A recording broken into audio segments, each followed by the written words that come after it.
ওহির জ্ঞান বিবর্জিত কথিত মুসলমান, এরাই হলো ইসলামী খেলাফত প্রতিষ্ঠার প্রধান শত্রু। ডক্টর আসাদুল্লাহ গালিব হাফিজুল্লাহর কথা ধরেন, আজকে তাকে ইসলামের রাষ্ট্রের প্রধান বানান, 24 ঘন্টার মধ্যে তার পতন হয়ে যাবে। পতন করবে এই বাংলার কথিত অশিক্ষিত ওহির জ্ঞান বিবর্জিত মুসলমানরা। আমেরিকা করবে না, মোদি করবে না, ইসরায়েল করবে না, আমার দেশের কথিত মুসলমান তার পতন ঘটিয়ে দেবে।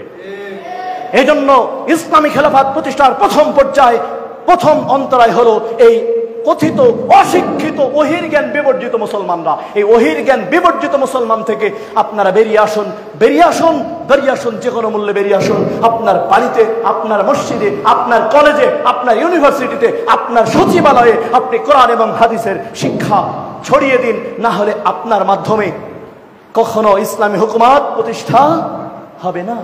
ওহির জ্ঞান বিবর্জিত কথিত মুসলমান, এরাই হলো ইসলামী খেলাফত প্রতিষ্ঠার প্রধান শত্রু, প্রধান বাধা, প্রধান দেওয়াল।